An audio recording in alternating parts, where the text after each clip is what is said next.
heard the story about that teacher when she was in her teacher internship. You know what an internship is? Mm-hmm. Like when you're practicing teaching. Mm-hmm. So she was in her teacher internship, and her teacher that was over her during her internship called the college and told the college that she wanted them to come and watch her teach because this teacher was not going to be a good teacher. So she said, I need you to come to the college, watch her teach, and you will agree with me that this person is not a candidate for graduation, especially to graduate from teachers college, because she will not make a good teacher. Well, the professor ignored the call because he was like, we never had anyone do that before.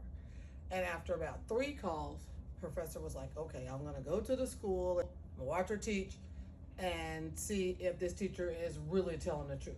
He went to the school and he watched her teach, and he was like, nothing's wrong with the way she teaches. The teacher sat down and talked with the to-be teacher and said, look, I'm not sure what's going on here, but we have a problem. Your teacher has consistently called the school. Your teacher has consistently complained about you. And we cannot find anything to substantiate all of her claims other than the simple fact that she might just not want you to become a teacher for some personal reason. So do you know her personally? And she said, no, sir, I've never met her before until I started this internship. They couldn't find any other reason to follow through with the teacher's claim of don't let this teacher graduate. So he said, this is what I need for you to do. There's only one way that you won't graduate from this internship, and that is don't come. And she was like, yes, sir, I promise you I will show up every day. So she showed up every day. Her last day at the school, she said nothing to her. As she walked out the door and the teacher intern is sitting at the desk, she patted the desk and she said, take care, and walked out. And that was it. Didn't say a single word. It's her email, and guess what happens? She doesn't graduate. The college said she now owes $1,400, and she will not be able to walk into graduation until that debt is paid in full. She totally panicked because, one, she didn't know why she owed $1,400 because she had a scholarship that had covered all the costs. And 2, she didn't know where she was going to get $1,400. So she did the most desperate thing ever. You know what she did? She emailed every single person at that school. You know when you go on the website and it says staff email? She emailed everybody, even the people in the maintenance department.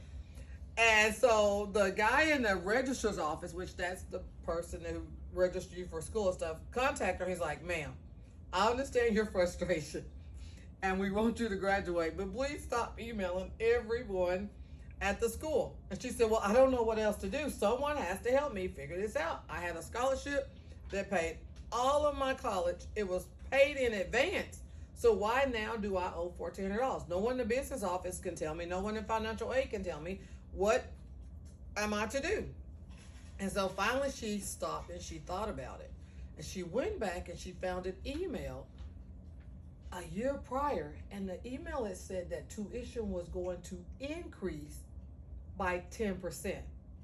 Then she started thinking, that's why I have that $1,400 on my account, is because tuition increased, but because my bill had been paid in advance, that was added to her bill. So she went back to the billing office, she explained that to them, and they agreed that that was why she had that bill. They wiped it out, told her don't worry about it, please don't email anyone else at the college, and she was more than welcome to come and pick up her cap and gown so she could graduate. She graduated. She became ESL certified, English as a second language. Then she became National Board certified. She has become the ESOL Teacher of the Year for her state, even though she's an English language arts teacher. She has become the Economics Teacher of the Year for the state, even though she is an English language arts teacher. She was the State History Teacher of the Year, even though she was a language arts teacher. She's also won other prizes as well as teacher awards.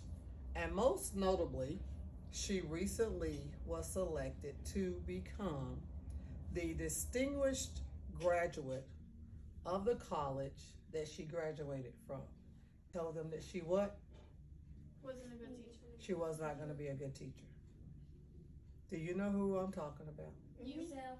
I'm talking about myself. You said you called it?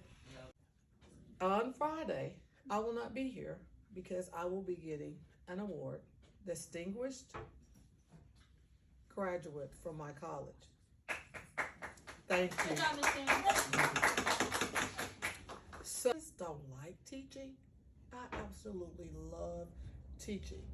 And I am so happy, so very, very happy that I did not let one person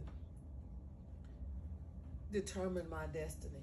It was very, very hurtful to me that someone who does not know you or your potential determine your future. Who determines your future for you? You. You. Who is your best cheerleader? You. You. Who can you always depend on no matter what? You. Yourself. You can find other people to help you, but do not let someone who does not know what your plans for your future are to determine your future. Do you understand? It's been my pleasure to share my testimony with you, and now let's get started. Okay?